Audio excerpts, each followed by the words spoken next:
तो application of derivative में next हम लोग देखते हैं एंगल बिटवीन कर्व, ठीक है। टेंजेंट नॉर्मल का ही पार्ट है, ठीक है। एंगल बिटवीन कर्व, जैसे अगर दो कर्व दे रखा है और दोनों कर्व के बीच में अगर मेरे को एंगल फाइंड करना रहा तो एंगल कैसे फाइंड करेंगे देखते हैं। बहुत ही सिंपल सा चीज़ है। देखो जैसे मान लिया सपोज को ऐसा कर्व दे रखा है, ठीक है, इस तरीके का एक कर्व ये रहा,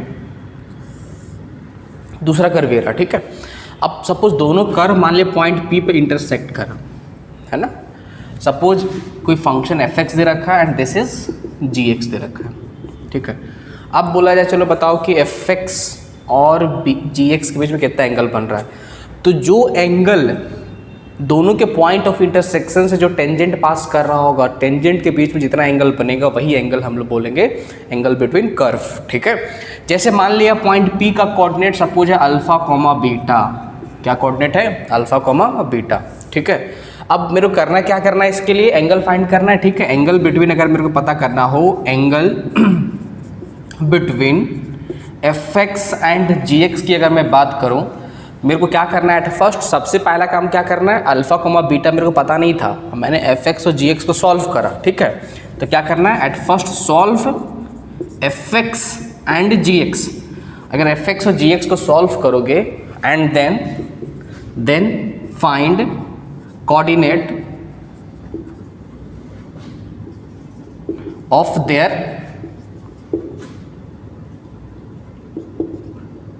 point of intersection, point of intersection, ठीक है। क्या करना है, एफ एक्स को जी एक्स को मैंने सॉल्व करा, सॉल्व करने के बाद पॉइंट ऑफ इंटरसेक्शन निकालना, सपोज सॉल्व किया और यहाँ से सपोज पी का जो कोऑर्डिनेट अल्फा कॉमा बीटा आ गया, ठीक है। अब उसके बाद क्या करना है, ये नेक्स्ट उसके बाद क्या करेंगे हम लोग, इस पर्टिकुलर पॉइंट है टेंजेंट बनाओ, ये टेंजेंट ये रहा, बात समझ में आ रहा है। सपोज ये लाइन L1 है, इस जी एक्स पे तुम टेंजेंट बनाओगे P पॉइंट से तो ये टेंजेंट हो गया, इसको मैंने क्या बोल दिया, सपोज दिस इज L2, ठीक है। अब क्या करना है मेरे को, L1 और L2 को क्या निकालना है, स्लोप निकालना है। सपोज यहाँ पे एंगल थीटा बन रहा है, ठीक है, थीटा, बात समझ में आ रहा है। तो this theta will be angle between f x and g x, दोनों कर्व के बीच एंगल थीटा हो, क्योंकि दोनों का टेंजेंट के बीच का एंगल कितना है, थीटा है, ठीक है यहाँ तक। तो सबसे पहला काम क्या था, मेरे को पी का कोऑर्डिनेट फाइंड करना था, मैंने पी का कोऑर्डिनेट फाइंड कर लिया, ठीक है। दूसरा काम क्या करना है, स्लोप निकाल लो, ठीक है। एंगल बिटवीन लाइन क्या होता है, ऑफ कोर्स एंगल बिटवीन बोलोगे, angle between L1 and L2 क्या हो जाएगा मेरा, ऐसा टेन थीटा किस क्या हो जाएगा, सपोज L1 को का स्लोप मान लिया M1 आ गया और L2 का स्लोप कितना आ गया, M2 आ गया। तो टेन थीटा क्या हो जाएगा, कुछ मॉड लगा लो, M2 minus M1 divide by 1 plus M1 M2 हम लोग बोलते थे, याद होगा तो, ठीक है। दिस इज एंगल बिटवीन क्या बोलेंगे हम लोग, क्या हो जाएगा, अब यहाँ थीटा क्या हो जाएगा, थीटा मेरा हो जाएगा tan inverse M2 minus M1 divide by 1 plus M1। हम लोग स्ट्रेट लाइन में ऑलरेडी सब कुछ काम कर चुके हैं सब, ठीक है। या तो M1 M2 या फिर M2 M1 जो लिखना चाहो, ठीक है। क्या बोलेंगे, angle between f x and g x, ठीक है।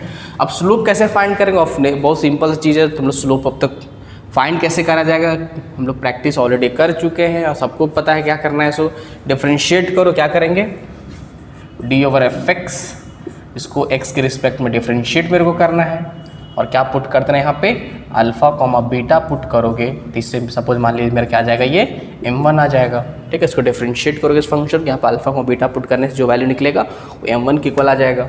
उसी तरीके से M2 किसके इक्वल हो जाएगा, M2 क्या हो जाएगा मेरा, डी ओवर जी एक्स के रिस्पेक्ट में डिफरेंशिएट करोगे और यहाँ पे क्या पुट कर दोगे, अल्फा बीटा जो रिक्वायरमेंट हो पुट करेंगे, तो क्या M1 M2 निकाल लें हम लोग, ठीक है। लाइन का इक्वेशन भी निकाल सकते हैं। अब कई बार होता है कि एक्यूट एंगल ऑब्ट्यूज एंगल, ठीक है। अगर बोला जाए कि चलो एक्यूट एंगल, तो हम मेरा क्या निकलेगा, ये एक्यूट एंगल ही निकलने वाला है, क्या निकलेगा, ये एक्यूट एंगल निकलेगा। देखो अगर ये सपोज देखो ई भी एंगल हो सकता था, मैंने क्या बोला कि angle between tangent will be angle between these two curve, ठीक है। अब यहाँ पे क्वेश्चन ये उठता है कि ये भी तो एंगल है, दोनों लाइन के बीच में तो एंगल कितना हो जाएगा, ये एंगल दिख रहा है, it will be pi minus theta, ठीक है। अब देखो अगर ये पॉजिटिव वैल्यू दे रहा होगा कंप्लीट, ठीक है, तो ऑफकोर्स एक्यूट एंगल होगा, ठीक। अगर पॉजिटिव वैल्यू कंप्लीट दे, ऑफकोर्स मॉड लगा तो पॉजिटिव ही होगा, ठीक है। अभी जीरो कब होगा, अनडिफाइन कब होगा तो बात कच्ची जरूर देखने वाले, ठीक है। बट फिलहाल क्या मेरे को समझ में आ रहा है, मेरे को ये समझ में आ रहा है कि मान लिया कि एक्यूट एंगल की मैं बात कर रहा हूँ, ठीक है। अगर ये पॉजिटिव कंप्लीट होगा वैल्यू तो कंप्लीट क्या होगा, एक्यूट एंगल, क्योंकि पॉजिटिव टेन थीटा पॉजिटिव कहाँ होता है, फर्स्ट क्वाड्रेंट में, और ऑफकोर्स थीटा मेरा होगा 0 से 180 के बीच में ही आ सकता है। अगर नेगेटिव हो जाएगा तो ऑफकोर्स फिर ऑब्ट्यूज हो जाएगा, ठीक है, क्योंकि 10 नेगेटिव होता है सेकंड क्वाड्रेंट में, दैट मीन्स 90 ज़्यादा हो जाएगा एंगल, ठीक है। तो यहाँ पे क्या हो रहा है इस जगह पे, यहाँ पे अगर ये पॉजिटिव वैल्यू देगा तो मेरा एक्यूट एंगल आ जाएगा, ठीक है। सपोज दिस, अब समझना इस चीज़ को, ठीक है। जैसे क्या बोला गया है, if m2 minus m1 divide by 1 plus m1 m2 करोगे, ठीक है। Suppose this is, it is positive, if, ठीक है। तो नेचुरल से बात इतना लिखो, if it is non zero और नॉट और, ठीक है, डिफाइन, ठीक है। क्या हो गया, बात को समझना, अगर ये zero non zero mean zero नहीं है और डिफाइन है, ठीक है, तो अब समझना उस टाइम क्या हो जाएगा, वो मेरा क्या हो जाएगा, then angle will be acute. बात समझ में आ रहा है। अगर ये जीरो नहीं है, अगर ये जीरो नहीं है, ठीक है, और ये डिफाइन है, मीन्स m1 m2 अगर -1 हो जाएगा तो कंप्लीट अनडिफाइन हो जाएगा ना, means something by zero undefine हो जाएगा। मीन्स अगर ये डिफाइन है और नन जीरो वैल्यू है तो एंगल क्या होगा मेरा, थीटा क्या होगा, थीटा किसके इक्वल हो जाएगा मेरा, tan inverse m2 minus m1 1 plus m1 m2 जो होगा, ठीक है। ये क्या होगा मेरा, ये मेरा एक्यूट एंगल होगा, क्या होगा, एक्यूट एंगल होगा। बात समझ में आ रहा है। अगर मेरे को ऑब्ट्यूज निकालना होगा, ऑब्ट्यूज एंगल क्या होगा, तो नेचुरल सी बात है हम लोग पाई में से घटा देंगे। अगर सपोज 30 डिग्री है तो ऑफकोर्स ये कितना 150 डिग्री होगा, मीन्स 180 माइनस 30 करते हैं हम लोग, तो ऑब्ट्यूज एंगल क्या होगा, ऑब्ट्यूज एंगल कितना हो जाएगा, क्या बोलेंगे हम लोग, पाई माइनस tan इनवर्स कर लेंगे हम लोग m2 minus m1 divide by 1 plus m1 m2, ठीक है। ये रहा। अभी देखेंगे जीरो होगा तब क्या होगा, अगर मान लिया अनडिफाइन होगा तो क्या होगा, ठीक है, उसको देखने वाले। बट उससे पहले समझो इस चीज़ को, क्या हम लोग करें अब तक, फिर से समझ लेते हैं। अगर एफ एक्स कर्व दे रखा है, जी एक्स कर्व दे रखा है, अगर मान ले दोनों कर्व के बीच में मेरे को एंगल फाइंड करना रहा तो सबसे पहला काम क्या करना है, दोनों कर्व को सॉल्व करना है, पॉइंट ऑफ इंटरसेक्शन निकालना है, और उस पर्टिकुलर पॉइंट से जो टेंजेंट बनेगा उस टेंजेंट का जो स्लोप होगा, ठीक है, ठीक है, मीन या बोलो कि दोनों टेंजेंट के बीच में जितना एंगल बन रहा होगा वही मेरा क्या हो जाएगा, एंगल बिटवीन कर्व, ठीक है। तो थीटा एंगल सपोज बन रहा है तो थीटा क्या हो जाएगा, tan inverse m2 minus m1 divide by 1 plus m1 m2, ये मेरा क्या हो जाएगा, angle between these two line, ठीक है। कंप्लीट मैंने क्या बोला, अगर ये सपोज जीरो नहीं है और डिफाइंड वैल्यू दे रहा है तो एंगल क्या होगा, ऑफकोर्स एक्यूट एंगल आएगा, क्योंकि पॉजिटिव में ढंग का वैल्यू आएगा ना। और अगर मेरे को ऑब्ट्यूज निकालना रहा तो पाई में से उसको घटा देंगे, ठीक है। अब हम सबको पता है एक चीज़, एक जो जैसे अगर दो लाइन आपस में परपेंडिकुलर है, ठीक है, तो परपेंडिकुलर रहता है तो दोनों के स्लोप का प्रोडक्ट -1 के इक्वल होता है, ठीक है। अब समझना इस जगह पे, ठीक है। जैसे मैं क्या बोलने की कोशिश कर रहा हूँ, सपोज लेट इफ, ठीक है, यही ये बोले कि मान लो m1 इंटू m2 सपोज दोनों का स्लोप का प्रोडक्ट -1 के इक्वल आ जाए, ठीक है। तो नेचुरल सी बात आपस में परपेंडिकुलर है, अगर इसका स्लोप m है तो इसका स्लोप कितना -1/m होगा, ये तो हम लोग खूब स्ट्रेट लाइन में कर चुके हैं, सबको पता है, ठीक है। इन दोनों का प्रोडक्ट -1, दैट मीन्स क्या बोलेंगे, ऑफकोर्स आपस में लाइन क्या है, परपेंडिकुलर है, ठीक है। तो जिस टाइम 90 डिग्री होता है, सपोज अगर परपेंडिकुलर रहेगा, ठीक है, तो दोनों बीच में एंगल कितना होगा, 90 डिग्री होगा, ठीक है। उस टाइम तो tan अनडिफाइन हो जाता है, ठीक है, tan 90 अनडिफाइन होता है। तो देखो यहाँ पे सपोज tan थीटा किसके इक्वल था मेरा, m2 minus m1 divide by 1 plus m1 m2 हम लोग लिखे थे ना, ठीक है। आप ध्यान से समझना, अगर m1 m2 -1 हो जाएगा तो क्या हो जाएगा, +1 -1 जीरो हो जाएगा, और समथिंग बाय जीरो अनडिफाइंड, ठीक है। मीन्स अगर अनडिफाइंड आ दैट मीन्स क्या बोलेंगे, मेरा एंगल तो क्या बोलेंगे, दोनों बीच में एंगल क्या बन रहा है, 90 डिग्री बन रहा है, ठीक है। अब नेक्स्ट अगर मान लो m1 इक्वल टू m2 हो जाए, बात को समझना, अगर m1 और m2 अगर आपस में इक्वल हो जाए, ठीक है, तो क्या बोलेंगे यहाँ पे, angle between curve will be 90 degree, ठीक है। अब समझना, ठीक है। नेक्स्ट मैंने क्या बोला, अगर m1 m2 आपस में इक्वल हो जाए, अगर आपस में इक्वल हो जाएगा तो जीरो हो जाएगा, ठीक है। अगर जीरो हो जाएगा, ठीक है, तो tan theta equal to zero हो जाएगा। उस टाइम क्या बोलेंगे, दोनों जो एंगल बिटवीन क्या बोले, दोनों एंगल बिटवीन कर्व क्या हो जाएगा, 0 डिग्री हो जाएगा। क्या बोलेंगे, एंगल बिटवीन कर्व क्या हो जाएगा, 0 डिग्री हो जाएगा, ठीक है। मीन्स पैरेलल हो जाएगा दोनों लाइन। m1 मीन्स दो लाइन का स्लोप सेम है, तो ऑफकोर्स या तो सेम लाइन हो सकता है, ठीक है। जैसे तुम ये सोचो, कई बार क्या हो जाता है, ऐसा सपोज हो जाए, ये दे रखा है, ठीक है, ऐसा निकल गया इस तरीके से, बात समझ में आ रहा है। सपोज एक सर्कल दे रखा है, मान लीजिए इस सर्कल है, ठीक है, इस सर्कल मान लिया, और मान लीजिए कोई एफ को फंक्शन दे रखा है, ठीक है। अब देखो इसके बीच कॉमन टेंजेंट आ गया ना, अब दोनों को सॉल्व करोगे तो कोऑर्डिनेट आने वाला है, ये कोऑर्डिनेट को सॉल्व, इसको डिफरेंशिएट करके फिर इस यहाँ का कोऑर्डिनेट पुट करोगे तो इस पर्टिकुलर लाइन का स्लोप आ जाएगा, फिर इसको डिफरेंशिएट कर यहाँ कोऑर्डिनेट निकालो तो सेम लाइन आ जाएगा।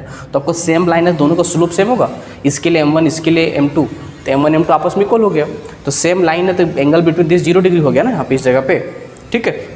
तो अगर m1 इक्वल टू m2 हो जाए तो एंगल बिटवीन कर्व क्या हो जाएगा यहाँ पे, 0 डिग्री हो गया।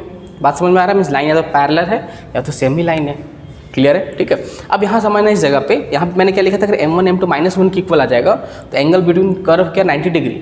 अब देखो अगर m1 m2 -1 आता है, ठीक है, अगर 90 डिग्री आ रहा है, दैट मीन्स हम लोग क्या बोलते हैं, इस टाइम कर्व मेरा ऑर्थोगोनली कट कर रहा है, ठीक है। इस चीज़ को थोड़ा मैं पॉइंट बना के लिख देता हूँ इस चीज़ को, ठीक है।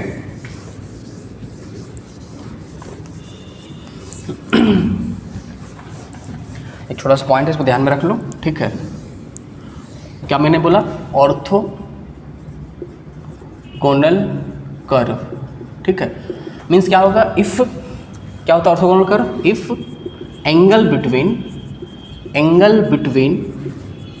Curve, if angle between curve is 90 degree, then that curve intersect each other orthogonally, ठीक है। देखो जैसे मैं बोलता हूँ, suppose y square equal to, suppose बोल दिया 4ax बोल दिया, ठीक है, या फिर मैंने क्या बोला, x square equal to 4by बोल दिया, ठीक है। आप समझना, दोनों पैराबोला है, हम लोग सब ग्राफ वगैरह बनाना आता है जैसे, ठीक है। एक्स एक्सिस रहा, दिस इज वाई एक्सिस रहा, ठीक है। ये ग्राफ क्या हो जाए, सपोज ए मेरा पॉजिटिव है, ये क्या है मेरा ग्रेटर देन 0 पॉजिटिव है, ठीक है। यहाँ पी क्या है मेरा, बी भी मेरा क्या है पॉजिटिव है, ठीक है। अब ध्यान देना, ये ग्राफ पैराबोला कर्व वैसा बनता, हम सबको पता ऑलरेडी, जैसे ग्राफ बन गया, इसका ग्राफ बनाओगे तो कैसा ग्राफ बनेगा, ऐसा ग्राफ बनेगा ना, ठीक है। अब समझना इस जगह पे, यहाँ पे क्या एक्चुअली हो रहा है, ठीक है। इसका इक्वेशन क्या हो गया, this is y square equal to 4ax हो गया, and this is x square equal to 4by आ गया, ठीक है। अब देखो अगर मान लिया मेरे को बोला चलो दोनों कर्व ऑर्थोगोनली कट कर रहा है, नहीं कर रहा है, सपोज पहला पॉइंट यहाँ पे ए पे कट किया, दूसरा पॉइंट यहाँ पे ओ पे कट करा।